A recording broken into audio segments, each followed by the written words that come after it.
नमस्कार। Story bot में आपका हार्दिक स्वागत है। आज हम आपके लिए लेकर आए हैं मुल्कराज आनंद की लिखी कहानी लाजवंती। मई की लू आसमान की तपती हुई भट्ठी की लपट की तरह लाजवंती के चेहरे पर लग रही थी। सूरज, जिसके मुंह से अग्निमय हवा निकल रही थी, लगता था कि निर्दयता से उसके पीछे खड़ा था। उसका धड़ियल जेठ जसवंत भी रह रहकर खड़ा हो जाता था। ऊपरी तौर से काम के लिए वह लाजवंती के अंकुश लगाता था, किंतु सचमुच वह उसका ध्यान अपनी ओर खींचना चाहता था। और जब पसीने से लाजवंती का हाथ नम हो गया तो उसने पिंजड़े की पकड़ को और कड़ा कर दिया, जिसमें उसकी पालू, गूंगी और धूप से परेशान मैना थी। वह अपने निश्चय के अनुसार गुड़गांव तक पैदल चलने के लिए अटल थी, जहां से उसे अपने पिता के घर पटौड़ी जाने के लिए बस मिलने की आशा थी। मैना, मुझसे बोलो, कुछ कहो। मैना पिंजड़े में हल्के से फड़फड़ाई। शायद वह लाजवंती को यह संकेत दे रही थी कि वह जिंदा है। जैसे ही बस अड्डे पर पहुंचूंगी, मैं तुम्हें पानी पिलाऊंगी। और पैरों में, जहां जूतियों के तल्ले फटे हुए थे और मांस नंगा हो गया था, छाले पड़ने के कारण वह उस अकेले आम की छाया की ओर दौड़ पड़ी, जो महरौली गुड़गांव वाली सड़क से थोड़ी दूर पर खड़ा था। ठंडक में पहुंचते ही उसने कई गर्म निश्वास छोड़े, दुपट्टे के छोर से गर्दन का पसीना पोंछा, फिर धूल से अटे दुपट्टे से पोंछकर अपना मुंह गंदा कर लिया और तालू को अपनी जीभ से छांटकर मैना का पिंजड़ा नीचे रखकर वह गुड़गांव की ओर देखने लगी। घनी धूल भरी लू हर चीज पर छा गई थी, किंतु आम के हरे कूंज के ऊपर से आध मील दूर वह पुरानी कारवां सराय की बाह्याकृति देख सकती थी। जल्दी से उसने पिंजड़ा उठाया और आगे चल पड़ी। उसके मन में यह पूर्व कल्पना गूंज रही थी कि जैसे ही उसकी सांस को ख्याल आएगा कि 2 घंटे से ज्यादा हो गए और लाजवंती कुएं से लौटकर नहीं आई, जसवंत उसका तेजी से पीछा करेगा और उसके पास बाइसिकल है। गुड़गांव की सिविल लाइन के लंबे वृक्षों की ओट में झाड़ों की बाड़ों से घिरे हुए ऊंचे ऊंचे बंगलों को देखकर उसकी आंखों की प्यास बुझ गई।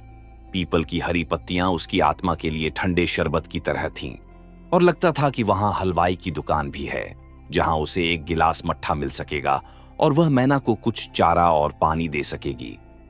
पैदल यात्रा का अंतिम भाग हमेशा कष्टकर होता है। उसके पैर मानो घिसट रहे थे। उसके तलवों के नंगे हिस्सों पर जलन असह्य हो उठी थी। जसवंत के संबंध में यह पूर्व कल्पना कि अब वह उसके पीछे आ ही रहा होगा, उसके दिमाग पर छा गई थी। अब लगभग वह अपनी कारा के अंतिम द्वार पर आ गई थी। फिर भी उसने अपने को आगे बढ़ाया, जैसे उस पर भागने का भूत सवार हो। फिर कमजोरी का एक क्षण तब आया जब मैना बिल्कुल सुन्न हो गई और उसे देखने का कष्ट किए बिना ही उसने सोचा कि चिड़िया लू के कारण मूर्छित होकर मर गई। और इस पूर्व सूचना से भयाकांत हो उसे लगा कि अपराध की रस्सी से उसका सूखा गला कसता जा रहा है। काश वह बेइज्जती सह लेती, वह जसवंत के हाथों अपने को समर्पित कर देती। जब उसने उसे पकड़ा था तो वह अपनी आंखें बंद कर लेती। उसका पति बलवंत दूर कॉलेज में था। उसके दयालु ससुर को इसकी खबर भी न हो पाती।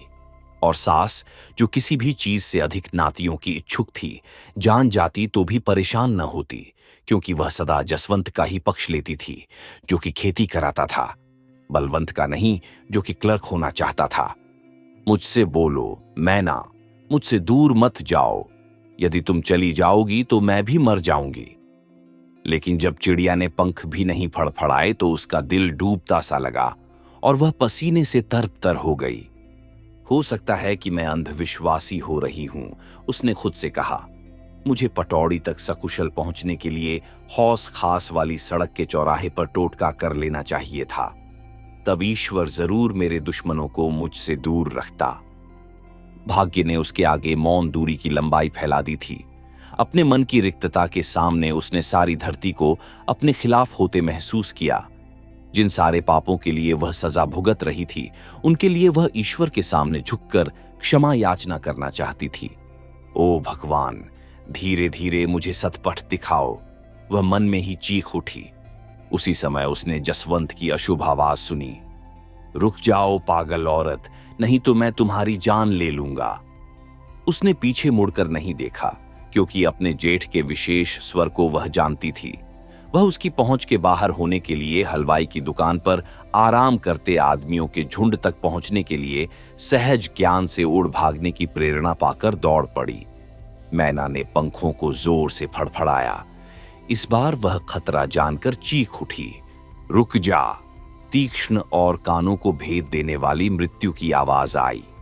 उलझनों के चक्कर में फंसकर लाजवंती भावनाओं के आदिम जंगल में खो गई। नरक की यातनाएं उसका इंतजार कर रही थीं, किंतु वह शायद उनसे बच सकती थी। लाजवंती! जसवंत ने अब की कोमल आवाज में उसे पुकारा। इस आवाज ने उसे विस्मित और कमजोर बना दिया और उसे अफसोस हुआ कि क्यों नहीं उसने आत्मसमर्पण कर दिया। वह हलवाई की दुकान की ओर लगभग 20 गज बड़ी सफाई से दौड़ गई। जसवंत उसकी बगल से साइकिल से गुजरा और उसने उतरकर साइकिल से उसका रास्ता रोक लिया। लाजवंती ने उसके विकृत चेचक के दाग भरे चेहरे पर उभर आई मुस्कान की भयानकता का अंदाज लगाया। वह तेजी से मुड़ी और उसे एक झटका देकर बड़ी तेजी से खाई में उतरकर किनारे किनारे हलवाई की दुकान की ओर दौड़ पड़ी। उसने बाइसिकल घसीटते हुए उसका पीछा किया। हलवाई की दुकान पर पहुंचते ही उसने बाइसिकल छोड़ दी और बड़े वेग से उसकी ओर झपट पड़ा। लाजवंती लगभग एक राजी शिकार की तरह उसकी फैली भुजाओं में गिर पड़ी, किंतु जब वह जंगली जानवर के गर्म आलिंगन के प्रति सचेत हुई तो पीछे मुड़कर उसने अपने को मुक्त कर लिया। वह फिर दौड़ चली। वह चौंक कर मुड़ा और उसे खदेड़ लिया।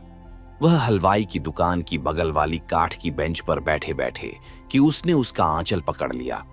ओह, तुम क्यों भागी जा रही थी? उसने पूछा। लाज नहीं आती तुम्हें? जरा लोगों को देखो। छिटकते हुए देहातियों ने लापरवाही से उस दृश्य को देखा। किसी ने नजदीक फटकने की कोशिश नहीं की, लेकिन 3 स्कूली लड़के आकर उन्हें घूरने लगे।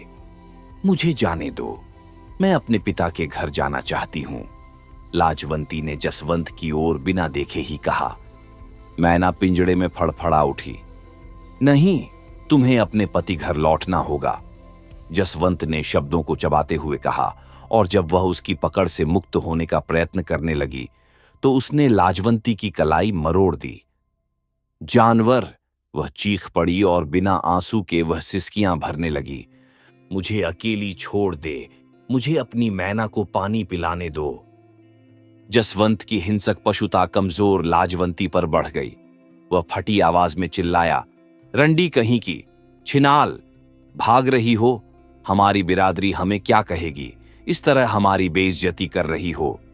लाजवंती एक खलबली में उसके कदमों पर बहरा कर घर पड़ी। जेठ ने उसे दाहिने पैर से ठोकर मारी। इस पर हलवाई अपनी चीकट गद्दी से उठा और बोला, ओह, मत मारो उसे समझाओ। किंतु जब औरत एक गठरी की तरह गूंगी बनी बैठी रही तो जसवंत के मन के अंदर के उलझे हुए संवेग, जो लाजवंती के साथ अपनी मनोकामना पूर्ति में असफलता के कारण पैदा हुए थे, तीव्र क्रोध में केंद्रित हो गए। उसने अपने दाहिने हाथ को ढीला करके लाजवंती के सिर पर एक झापड़ जड़ दिया। लाजवंती अपनी सिसकियों को दबाकर स्वयं को यातना के लिए समर्पित करके मौन बैठी रही। और अब किसान तमाशाइयों की भीड़ ने उन्हें घेर लिया, किंतु किसी ने भी पूछताछ नहीं की। घूंघट से ढंकी हुई लाजवंती की आंखों की सामने रोशनी की क्षीण किरणों में एक भय की स्थिरता कांप रही थी। तभी दीनदयाल इंजीनियर की जीप के ब्रेक लगने और पहियों के घिसटने की आवाज हलवाई की दुकान से 20 गज आगे सुन पड़ी। जल्दी जाओ, श्रीमती दयाल ने अपने पति को आज्ञा दी। मैंने उसे औरत को पीटते हुए देखा है। उत्तेजित होने के पहले हमें असलियत जान लेना चाहिए, मितभाषी इंजीनियर ने कहा, और वह हलवाई की ओर मुड़ा। क्या हुआ? कौन हैं ये लोग? महाशय, लगता है लड़की अपने ससुर के घर से भागकर अपने पिता के घर जाना चाहती, किंतु उसके जेठ ने उसे बीच में ही आ पकड़ा। श्रीमती दयाल कूदकर अपने पति से आगे दौड़ पड़ी। कायर लोगो, हटो बगल, क्या तमाशा देख रहे हो? भीड़ छंट गई और जसवंत लाजवंती के सिर का कपड़ा उसकी छोटी के साथ अपने हाथ में उमेठे हुए दिखाई दिया। इसे छोड़ दो, श्रीमती दयाल ने हुक्म दिया। बहन, यह अपने पति के घर से भाग आई है। जसवंत ने निवेदन किया। हमारी इज्जत खतरे में है। उसके भागने का जरूर कोई कारण रहा होगा। श्रीमती दयाल ने कहा। यह कहां से आई है? मेहरौली के निकट से, जसवंत ने बतलाया। हाय, पैदल 14 मील यह चलकर आई? जसवंत ने सिर हिलाया। बेचारी बच्ची। अपने पति की ओर मुड़ते हुए श्रीमती दयाल ने कहा, मैं इस लड़की को लू से नहीं मरने दूंगी। इसे जीप में बैठाओ, हम इसे अपने घर ले चलेंगे। मैं यह नहीं करने दूंगा, दबे हुए किंतु हठ के स्वर में जसवंत ने कहा। मैं तुम्हें पुलिस में दे दूंगी, श्रीमती दयाल ने धमकी दी। जो हो, इंजीनियर दीनदयाल ने जसवंत को धीरज धराया। चलो, मेरे घर चलकर इस मामले में बातें कर लो। अपने साथ वापस ले जाने के लिए इसे राजी कर लो। जबरदस्ती मत करो। आओ हमारे साथ। श्रीमती दयाल ने अक्खड़पन के साथ लाजवंती की छोटी जसवंत के हाथ से छुड़ाकर उसे उठाते हुए कहा। दो मैना मैं लेता चलूं, जसवंत ने अपनी भयहू को चिढ़ाते हुए कहा। लाजवंती ने अपने सिर हिलाया और आगे चल पड़ी। इंजीनियर दयाल के ठंडे बरामदे में लाजवंती अपनी कोमल और अश्रुसिक्त आंखों से घूंघट हटाकर बोली, मां, मैना के लिए थोड़ा पानी दो। गुरखा, श्रीमती दयाल ने नौकर को बुलाया। हम सभी को ठंडा पानी पिलाओ नींबू मिलाकर, और चिड़िया के लिए सादा पानी लाओ। सेवक गुरखा, जो इंजीनियर से अधिक मितभाषी था, एक ही नजर में सब कुछ समझकर रसोई घर में चला गया। तुमने लड़की को पीटा क्यों? श्रीमती दयाल ने कहा। हमने इससे बार बार कहा है, जसवंत ने कहा। इसका पति बीए करने के लिए सिर्फ 1 साल और कॉलेज में रहेगा, किंतु ये उसी के साथ रहने के लिए जिद करती है या पिता के घर जाने को कहती है। मां, झूठ है यह, लाजवंती चीख उठी। तुम लोगों ने इसे जरूर यातना दी होगी, तभी तो यह ऐसा कहती है। इंजीनियर दयाल बोले। महाशय, इसके साथ हमारा व्यवहार हमेशा बहुत अच्छा रहा है, जसवंत ने दलील दी। यह गरीब घर से आई है। मेरे पिता चौधरी तेजराम पूरे गांव के सरपंच हैं। मेरी अपनी भी औरत है, लेकिन वह बहुत भली है। वह तो बिल्कुल गाय है, लाजवंती फट पड़ी। और तुम्हें 10 बीवियां चाहिए? भौंको मत बेहया, नहीं तो अभी ठीक कर दूंगा, जसवंत बोला। यह देखकर श्रीमती दयाल मन ही मन किसी इरादे को लेकर उठी और जसवंत के चेहरे पर सीधे एक तमाचा जड़ दिया और कहा, कहो, कैसा लगा? यदि कोई दूसरा तुम्हें इस तरह पीटे तो? वह अप्रत्याशित रूप से अपना खुला मुंह लिए खामोश बैठा रह गया। जब यह मेरे निकट बुरी नीयत से आया था तो मुझे भी ऐसा ही करना चाहिए था, लाजवंती ने शर्म से इंजीनियर की ओर से सिर घुमाते हुए कहा। स्पष्ट है कि लड़की तुम्हारे परिवार से खुश नहीं है, इंजीनियर ने कहा। जब तक इसका पति अपनी पढ़ाई पूरा नहीं कर लेता, इसे अपने पिता के घर जाने दो। बाद में यह तुम्हारे परिवार में वापस आ जाएगी। बिल्कुल ठीक है, श्रीमती दयाल ने जोड़ा। मैं इस बच्ची को तुम्हारे जाल में नहीं फंसने दूंगी। तुम्हें सिर्फ एक औरत मिलेगी, 2 नहीं। न्याय के नाम पर उठाए गए शोरोगुल से बने हुए पक्ष विपक्ष के दोनों अस्थिर तराजुओं पर स्वयं को तौलती हुई लाजवंती को 2 लंबे वर्षों बाद आज पहली बार शांति का एक क्षण प्राप्त हुआ। लेकिन शीघ्र ही फिर उसे थप्पड़ खाए हुए जसवंत के प्रतिशोध का ध्यान आ गया और वह सहम उठी। उसने मैना की ओर देखकर मौन भाषा में कहा, फरिश्ते, कल्पना करो कि इस दुनिया में कहीं एक ठंडी जगह है जहां हमें भी आराम मिल सके। उसका निर्णय पूछिए, जसवंत ने कहा। यदि यह अपने पिता के घर जाएगी तो फिर हमारे यहां कभी भी नहीं आ सकती। यदि मेरे साथ वापस चले तो हम इसे इसके पिता के घर कुछ दिनों के लिए पहुंचा देने की बात सोचेंगे। बताओ लड़की, क्या चाहती हो? श्रीमती दयाल ने कहा। मैं अपने पिता के घर जाना चाहती हूं। इन लोगों की दहलीज पर कभी पैर भी नहीं रखना चाहती, लाजवंती ने उत्तर दिया। सुन लिया? श्रीमती दयाल ने कहा। इसका यह उत्तर है तुम्हारे सवाल का। यदि तुम शरीफ आदमी हो तो अपने घर वापस चले जाओ। मैं पटौड़ी जाने वाली बस से लड़की को भेज दूंगी। और वह अपने फैसले की तस्दीक के लिए पति की ओर मुड़ पड़ी। बिल्कुल ठीक है, इंजीनियर ने कहा। गुरखा, श्रीमती दयाल ने पुकारा। आया बीबी जी, नौकर ने उत्तर दिया और वह लोगों के लिए नींबू का पानी और चिड़िया के लिए सादा पानी और कुछ बीज लिए हुए प्रकट हुआ। अपने हाथ में मैना का पिंजड़ा लिए हुए लाजवंती जिस समय पिता के घर पहुंची, बूढ़ा भैंस को नहलाने के लिए कुएं पर जा रहा था। बूढ़े का मुंह और आंखें खुली रह गईं। वह ठिठक कर खड़ा हो गया। उसकी समझ में ना आ रहा था कि वह अपने सामने अपनी लड़की को देख रहा है या उसके भूत को। जब वह चरण धूलि लेने के लिए झुकी तो गर्मी के कारण निकले पसीने से तर कपड़ों की तीक्ष्ण गंध पाकर उसने लाजवंती को पहचाना। वह लड़की का चेहरा देखने की भी हिम्मत न कर पा रहा था, क्योंकि बिना सगुनौती लड़की का घर वापस आना अशुभ सूचक था। तो भी अपने सीधे स्वभाव के कारण उसने कोई प्रश्न नहीं पूछा। उसने सिर्फ अपने छोटे लड़के को बुलाया जो भैंस के लिए चारा काट रहा था। इंदु, तुम्हारी बड़ी बहन आई है, अपनी छोटी बहन मोती को जगा दो। लाजवंती अपने पिता के लिए दुखी थी। वह जानती थी कि उसका पिता एक भैंस और 1 एकड़ जमीन के सहारे अपनी जिंदगी का भार किसी तरह ढो रहा है। लाजवंती की मांग 2 छोटे छोटे बच्चे छोड़कर मर गई थी। पिता एक सयानी और शादीशुदा लड़की को ग्रहण करने में अशवत था, और लाजवंती तो कहावत के मुताबिक बदलने के लिए एक जोड़ा कपड़ा भी अपने साथ नहीं लाई थी। इंदु गड़ांसा फेंक कर उसकी ओर दौड़ पड़ा, और जैसे उसने अपनी मां का भूत दरवाजे पर देखा हो, वह लाजवंती के पैरों से लिपट गया। सचमुच लाजवंती अपनी मां की ही प्रतिरूप थी। मां अपने फेफड़ों की बीमारी के कारण काली पड़ गई थी, लेकिन लाजो का रंग पक्का सांवला था। छोटा चिकना चेहरा, सुंदर नाक और ठुड्डी पर गोदने के कारण बहुत ही सुंदर दिखाई देता था। लड़के के गर्म आलिंगन से लाजवंती की आंखों से आंसू बह निकले। रहने दो, मोती को न जगाओ, उसने कहा। जरा इस बेचारी मैना को देखा, ये नई दिल्ली से मेरे साथ आई है।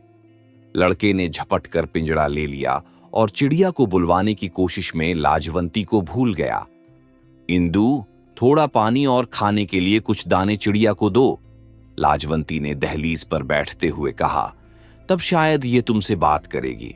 यद्यपि यह अभी बहुत नहीं बोलती, पड़ोसी लोग सभी कुछ जान लेंगे।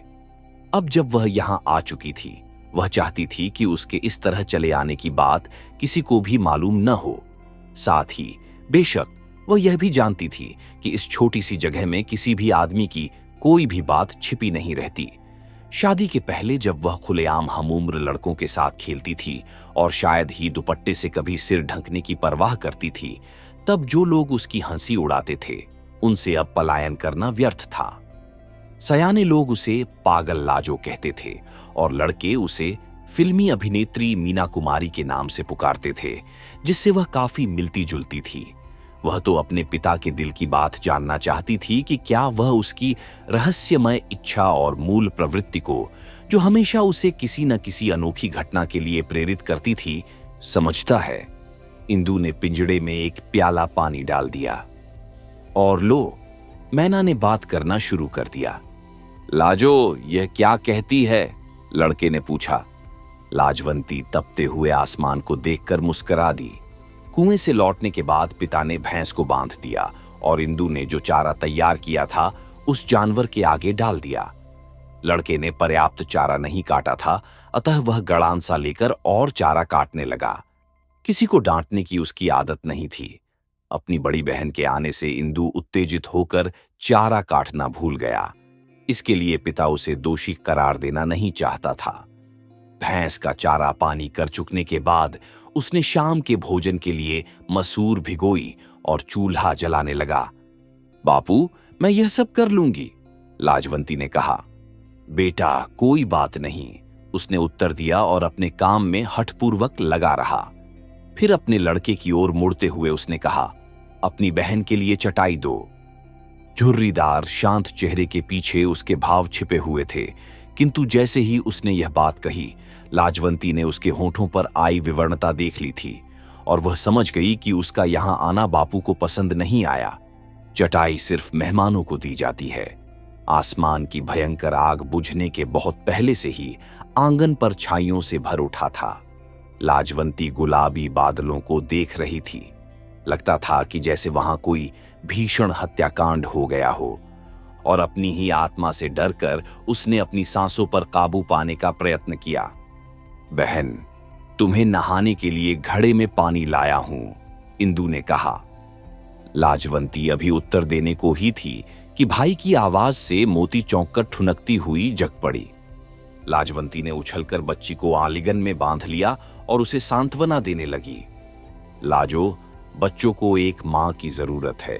यदि लोग तुम्हारी ओर उंगली न उठाते तो मैं तुम्हें इस घर से दूर नहीं होने देता, उसके पिता ने कहा। इतना कहकर वह रुक गया। फिर देर बाद चूल्हे की आग फूंकते हुए कहने लगा, अब मैं ही इनके लिए मां बाप दोनों हूं, और जहां तक तुम्हारा प्रश्न है, तुम्हें मैं सास ससुर के घर पहुंचा दूंगा। मैं उनके पैरों पर गिरकर तुम्हारे लिए क्षमा मांग लूंगा। बिना विधवा हुए तुम्हारे विधवेपन की यह बेइज्जती मेरे लिए असह्य हो रही है। यहां लोग तुम्हें सिर्फ गाली देंगे। 2 दिन बाद हरिराम, लाजवंती के पिता, के नाम एक पोस्टकार्ड आया। जसवंत ने अपने पिता की ओर से लिखा था कि क्योंकि लाजवंती भाग कर गई है, उसने सास ससुर या पति किसी की भी अनुमति नहीं ली है, इसलिए शादी के उसके वस्त्र वापस किए जा रहे हैं और दिल्ली में अब कोई भी उसका काला चेहरा नहीं देखना चाहेगा। हरिराम पहले से ही किसी आदमी को भैंस और बच्चों की देखरेख के लिए खोज रहा था कि वह लाजवंती को उसकी ससुराल पहुंचा सके। उसने उस दाई को बुला भेजा था। उसने उसके सारे बच्चों को जन्माया था। वह पटौड़ी खास में रहती थी। इस छोटे गांव में कोई भी ऐसा न था जो बिना मुआवजा लिए उसके साथ यह कृपा करता। भाग्यवश दाई चंपा जिस दिन कार्ड आया था उसी दिन आ गई। वह घर की देखरेख के लिए तैयार थी। क्यों? उसने कहा। मुझे तो लाजो की भरी हुई गोद देखने की आशा थी। मैं उस दिन के इंतजार में थी जब मैं बुलाई जाऊंगी और आकर इसके बेटे को जन्माऊंगी, और इस समय मेरी प्यारी बच्ची, तुम यहां हो। लेकिन किसी सुखदायक घटना का तुम्हारी आंखों में कोई चिन्ह ही नहीं है। तुम अपनी मां की प्यारी आत्मा के लिए जल्दी वापस जाओ और जल्दी ही भरी गोद लेकर आओ। मैं अपनी पगड़ी तुम्हारे पांवों पर रखता हूं, हरिराम ने चौधरी तेजराम से कहा, और अक्षरशः सिर से पगड़ी उतारकर लड़की के ससुर के जूते पर रख दी। ओह, आओ मेरे पास बैठो। नीम की छाया में बैठे, हुक्का पीते हुए, बाएं हाथ से बिस्तर साफ करते हुए चौधरी तेजराम ने कहा। लाजवंती थोड़ी दूर पर झुकी हुई खड़ी थी। उसका चेहरा घूंघट से ढंका था। वह अपनी दृष्टि ससुर की ओर से हटाकर तपते मैदानों की ओर देख रही थी। उसका कलेजा मुंह को आ रहा था। हो सकता है कि उसका जेठ जसवंत भुसौली से अचानक निकल आए, या उसकी सास ही ससुर के क्षमा करने के पहले आ जाए। साथ ही उसे यह भी मालूम हुआ कि उसे क्षमा नहीं मिलेगी। हाँ, अनिच्छापूर्वक सिर हिलाकर भले ही ससुर उसे यहां ठहरने की इजाजत दे दें। लेकिन इस संकेत में अभी देर थी, क्योंकि चौधरी तेजराम मौन थे। हरिराम पास में बैठ गया तो वह हुक्का गुड़गुड़ाने लगे। इस बीच लाजवंती ने सिर पर कपड़े के नीचे पसीना एकत्रित होते हुए अनुभव किया, जो कि रीढ़ की हड्डी से नीचे की ओर बह रहा था, और उसने पिंजड़े में अपनी प्यारी मैना को देखा कि कहीं वह मर तो नहीं गई। यात्रा इस बार आरामदेह रही थी। पटौड़ी से गुड़गांव तक वे बस से आए थे। फिर वे गुड़गांव से बस से वहां तक आए थे जहां से उसके ससुर का गांव आध मील दूर था। मैना को शांत बैठे देखकर इशारे से उसने कहा, मेरी मैना, बताओ अब क्या होगा? जैसे तुम पास आती हुई बिल्ली देखकर डर से फड़फड़ा उठती हो, उसी तरह इस समय मेरा दिल भी धड़क रहा है। मैं नहीं जानती कि जसवंत ने अपना इरादा बदल दिया है और वह मेरा पीछा अब नहीं करेगा। चूंकि मेरे बापू मुझे वापस लाए हैं, इसलिए अब मैं अपने को समर्पित कर दूंगी। अब मेरा पतन पूरा हो जाएगा। ओह, काश मैंने पहले ही उसकी हविस पूरी कर दी होती और अपने पति के बारे में न सोचती, जो कभी भी यह सब न जान पाता। अब तो मैं बिल्कुल हार गई, और अब शब्दों का कोई मतलब नहीं है, और तिस पर भी मेरे अंतर में इच्छा और जीवन है। भावनाओं की नदी बह रही है, अंतः सलिला सरस्वती की तरह, जो धरती के नीचे नीचे बहती है। मैं कैसे उन भावनाओं को वश में करूं, उन कैदियों को जो फूटकर बाहर आना चाहती हैं। उसने वस्तु स्थिति समझने के लिए आंखें खोलीं। स्वप्न सच था। अनिच्छा से उसकी आंखें बंद हो गईं और ओढ़नी की तह में वह एक आह दबाकर रह गई। उसके सिर में छाए अंधकार से छिनगारियां निकलकर सितारों की तरह छिटक गईं और घबराहट के कारण ढेर सा पसीना उसके शरीर से निकल आया। वह जानती थी कि आसमान के ग्रह उसके लिए शुभ नहीं है। अच्छा तो मुर्दा वापस आया है। बूढ़ी सास की आवाज आई, जो कुएं से एक घड़ा सिर पर और दूसरा बाएं हाथ में लिए वापस आई थी। लाजवंती की अनुपस्थिति में बूढ़ी को बाध्य होकर यह सब करना पड़ रहा था। उसकी तेज सांस कोसनों से भर उठी थी। यह तुम्हारी लड़की है, हरिराम ने औरत को खुश करने के लिए कहा। अपने भोलेपन में उसने सोचा था कि जैसा होता है उसकी सांस ही लड़की के पलायन का कारण बनी होगी। मैं इसे वापस लाया हूं। ताई चंपा ने कहा कि लड़की ने गलती की है। सच मानो, सास ने उत्तर दिया। ऐसी कोई बात ही नहीं उठती, लेकिन बलवंत कॉलेज से छुट्टियों में चंद दिनों के लिए ही आ पाता है और यह अपनी भूरी भूरी आंखों का जादू किसी और पर चलाना चाहती है। जसवंत कहता है कि यह सड़क से आने जाने वाले यात्रियों से आंख लड़ाती है। उसने अपनी आंखों से देखा है। हम इज्जतदार आदमी हैं, चौधरी तेजराम ने अपनी औरत के कथन की पुष्टि की। मैं क्या कहूं चौधरी जी, हरिराम ने दीनतापूर्वक उत्तर दिया। शायद इसकी किस्मत ही खराब है, किंतु अब मैं इसे वापस ले आया हूं। अब से यदि यह दूसरों की ओर देखे तो आप इसे मार डाल सकते हैं। मैं अधिक दहेज नहीं दे सका था, सो मेरे लड़के बलवंत के लिए यह अंगूठी है। लड़के ने जो कुछ नहीं पाया था, मैं अब उसके लिए थोड़ा बहुत प्रबंध करूंगा। अपनी किस्मत का गिला सुनकर लाजवंती के अंदर से सच्चाई फूट पड़ने को मचल उठी। वह जरा हिली और उस भयंकर सत्य को उगल देने को हो उठी। ससुराल वालों के सामने झुककर अपने को इस तरह मिटाते हुए पिता पर उसे गुस्सा हो आया, किंतु अंतड़ियों के कंपनों से उसका गला रुद्ध हो गया और गुस्से के बवंडर ने उसके दिमाग को धुंधलकों से ढक दिया। जसवंत, जसवंत, इधर आओ, सास ने अपने जेठे लड़के को बुलाया। वह दुष्ट खेत में घूमकर खड़ा हुआ और सामने देखने के लिए हथेलियों को उठाया। ये समझ गया और घर की ओर चल पड़ा। कयामत की सी नीरवता में लाजवंती कांप उठी, मानो नरक के पिशाचों ने उसकी देह पर बिच्छुओं और सांपों की वर्षा की हो। फिर विक्षिप्तता की एक लहर में उसने ऐसा महसूस किया कि जैसे उसने पातालपुरी में फिर से जन्म लिया है और अपने बहादुर पति की बाहों में लिपटी हुई सेज पड़ी है। सचमुच कांपती मांसपेशियों के नीचे उसे बलवंत को एक कायर के रूप में देखा, जो अपने बड़े भाई की ओर सिर उठाकर देखने का भी साहस नहीं करता।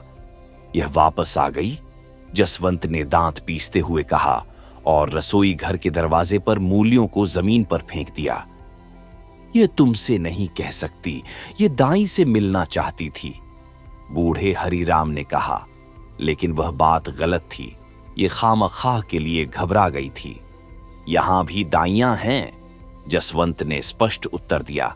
यहां सफदरजंग का अस्पताल ही है।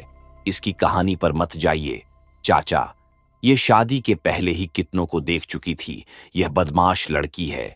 मुझे याद है किस तरह इसने मुझे बेइज्जत किया था जब मैं इसे वापस लेने गया था। वहां बैठकर इसने मुझसे जबान लड़ाई थी और उस अफसर की बीवी से इसने मुझे तमाचे दिलवाए थे।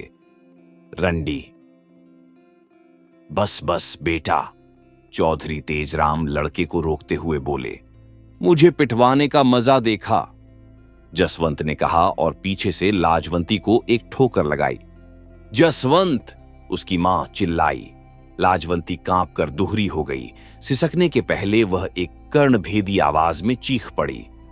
तुम्हें जूते की मार चाहिए, जसवंत एक गिद्ध की तरह लड़की पर मंडराते हुए चिल्लाया। उसकी भुजाएं तनी हुई थीं, जैसे वह फिर उसे पीटने जा रहा हो। दूर हटो, उसका पिता चिल्लाया। यदि यह इसे दोषी समझता है तो इसे दंड देने दो, हरिराम ने कहा। इसे उसके पैरों पर गिरने दो, मेरी लड़की पवित्र है।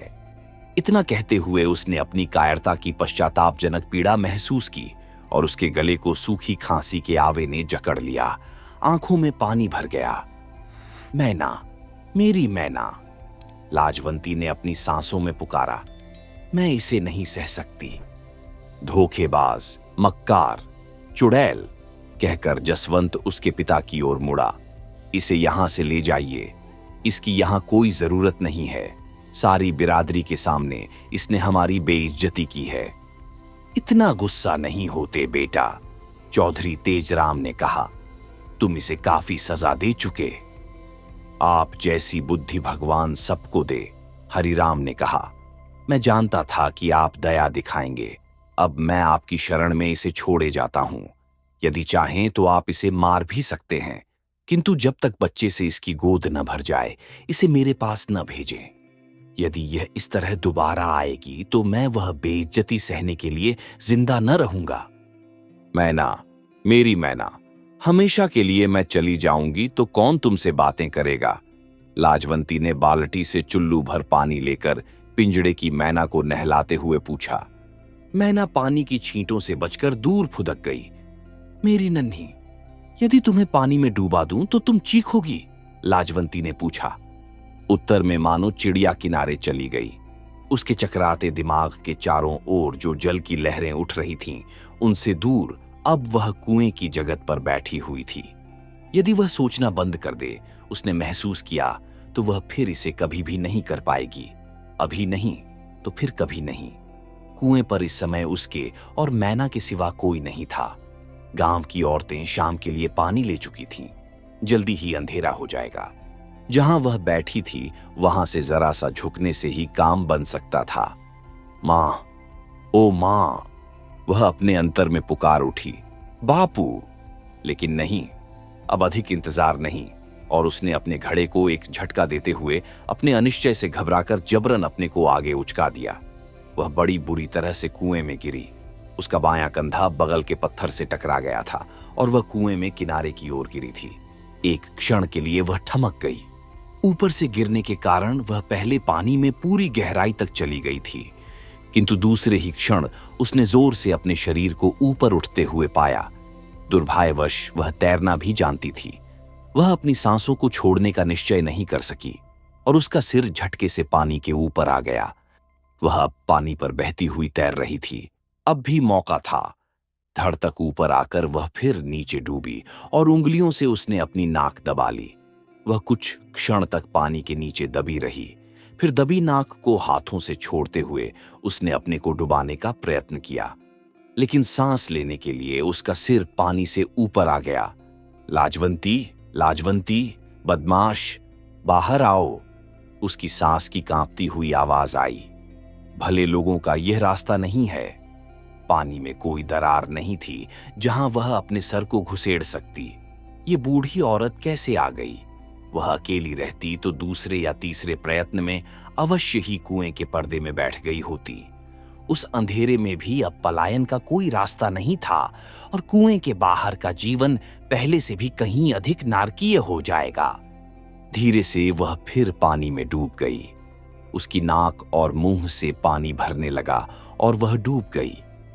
अभी वह पूर्ण रूप से अचेत नहीं होने पाई थी कि उसने अपने को कुएं के पास नीचे कीचड़ में लेटे पाया। कोई उसके ऊपर बैठा उसका पेट दबा रहा था। उसके मुंह और नाक के छेदों से पानी की टोंटी बह रही थी। हवा की बासी गंध उसके तालू पर यूं लगती थी मानो जीवन स्वयं सांस बनकर पहुंच गया हो, और वह अपनी भारी पलकों के नीचे जैसे घुली जा रही थी। उसकी सांसों की कड़वाहट जैसे कम होती जा रही थी और नींद से उसकी आंखें ऐसी लग रही थीं जैसे वह एक तक देख रही हो, और तिस पर भी एक क्षण में उसकी नाक और मुंह से ढेर सा पानी बाहर निकल आया। अब अपने भीतर वह अपने मूर्ख और दुखी हृदय को चूर चूर होते सुन सकती थी, और तब उकसी अलस पलकें खुलीं और अब वह अपनी बगल में रखे पिंजड़े में मैना को देख सकती थी। अफसोस, दिल की धड़कन और सिर दर्द की हदों को पार करते हुए उसने मौन भाषा में कहा, मेरे लिए कोई रास्ता नहीं है। मैं जीवित रहने के लिए विवश हूं। अगर आपको यह कहानी पसंद आई हो तो लाइक करें, कमेंट करें और स्टोरी बॉट चैनल को सब्सक्राइब करना न भूलें।